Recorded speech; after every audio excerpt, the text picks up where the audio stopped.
নমস্কার বন্ধুরা, প্রাণ গার্ডেনিংয়ের আরেকটা ভিডিওতে সবাইকে স্বাগত জানাই। আজকে আমরা আলোচনা করব নতুন ছোট্ট যে বোগেনভেলিয়াটা আমি তোমাদের সামনে প্রতিস্থাপন করে দেখিয়েছিলাম আজ থেকে প্রায় 2 মাস আগে। তো সেটার এখন কি পরিচর্যা হবে সে নিয়ে আলোচনা করব। তো বন্ধুরা, দেখতে পেয়েছো যে 2 মাসে আমার গাছের গ্রোথ বেশ অনেকখানি হয়েছে। আমি গত মাসেও গাছের ভিডিও একটা আপলোড করেছিলাম জানুয়ারি মাসেতে কি পরিচর্যা হবে, এবার আমি সেটা নিয়ে আলোচনা করব। তো গাছের গ্রোথ এখন এই পর্যায়ে আছে। এইবারে আমরা কি পরিচর্যা করব।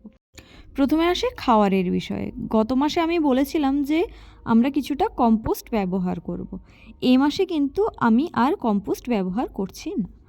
এখন কিছুদিন ছাড়া ছাড়াই বৃষ্টি হচ্ছে, তাই বৃষ্টির সময় আমরা কোনো রকম সর্ষের খোলের জল ব্যবহার করব না। যারা সম্পূর্ণ অর্গানিক পদ্ধতিতে বোগেনভেলিয়া করতে চাও তারা কিন্তু এই বৃষ্টির সময় খোল পচা জল দিও না। বৃষ্টির সিজন আবার চলে গেলে খোল পচা জল দিও। এইবার আমি যে মিশ্র সারটা প্রয়োগ করব তাতে 1 চামচ শিংকুচি, 1 চামচ সর্ষের খোল, 1 চামচ নিম খোল আর 1 চামচ হাড়ের গুঁড়ো দিয়েছি, এবং তার সাথে আমার কাছে কলার খোসার গুঁড়ো নেই, তাই ওই ছোটো আইসক্রিম চামচের 1 চামচ সাদা পটাশ দিয়েছি। তো এই মিশ্রণগুলো মোটামুটি ভালোভাবে আমি মিশিয়ে নেব। মিশিয়ে 4 থেকে 5 চামচ অর্থাৎ 1 থেকে 1.5 মুঠো হবে, আমি সেটা গাছের গোড়ায় চারিদিকে ছড়িয়ে জল ঢেলে দেবো। তো মাটি যদি বেশি ভেজা ভেজা থাকে তাহলে সাথে সাথে জল ঢালার দরকার নেই, পরের দিন জল ঢাললেও হবে। এই মিশ্রণটা আমরা 2 থেকে 3 মুঠো পর্যন্ত ব্যবহার করতে পারি, যেহেতু জৈব মিশ্রণ খুব একটা সমস্যা হবে না। এইবারে আসছি, এ মাসে আমাদের আরেকটা কাজ করতে হবে।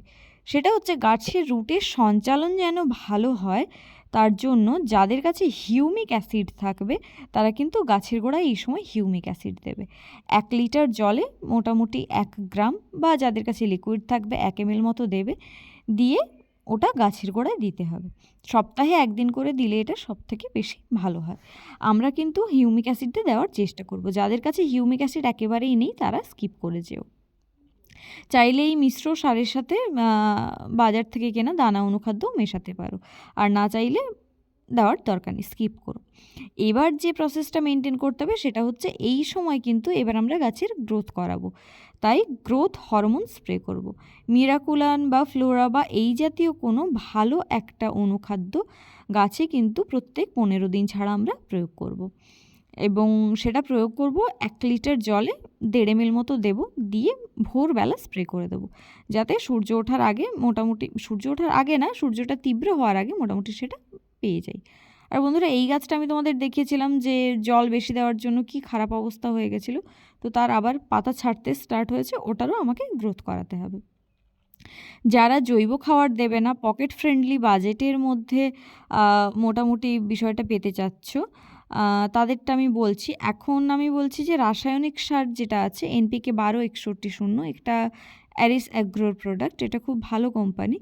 তো এটাকে তোমরা সপ্তাহে 1 দিন করে 1 লিটার জলে 1 গ্রাম গুলে গাছের গোড়াতেও দিতে পারো, গাছের পাতাতেও স্প্রে করতে পারো, তাতেও কিন্তু রুটের সঞ্চালনটা বেশ ভালো হয়। আর তার সাথে সপ্তাহে 1 দিন করে NPK 0050 বা সাদা পটাশ যেটা আছে 1 লিটার জলে 1 ml মতো করে 1 গ্রাম দিয়ে তারপর আমরা ভালো করে গাছের গোড়াতেও দিতে পারি, আবার পাতাতেও স্প্রে করে দিতে পারি। তো বন্ধুরা, যেহেতু আমাদের টবের মাটিটা সব জায়গায় অ্যাভেলেবেল থাকে না, তাই এক্ষেত্রে পাতায় স্প্রে করাটাই বেশি বেটার হবে বলে আমার মনে হয়। যাদের কাছে স্টিকার থাকবে তারা কিন্তু স্টিকার সহযোগে ওটা প্রয়োগ করবে।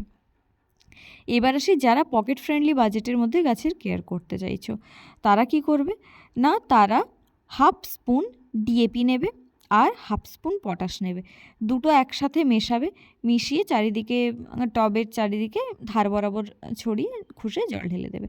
চাইলে তোমরা এর সাথে 1 স্পুন মতো সর্ষের খোলও ব্যবহার করতে পারো।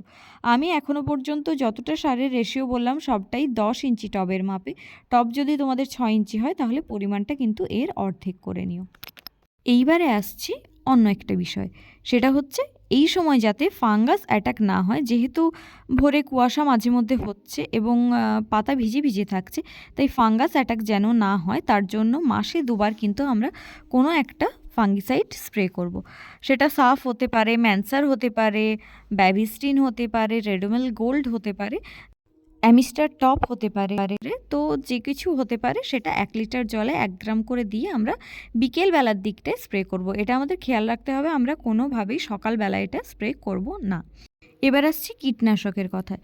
বন্ধুরা, এই গাছে আমি খুব একটা রোগ পোকার লক্ষ্য করিনি, তাও আমি গাছে যখন সব গাছে কীটনাশক প্রয়োগ করি সেই সময় এতে কীটনাশক প্রয়োগ করি।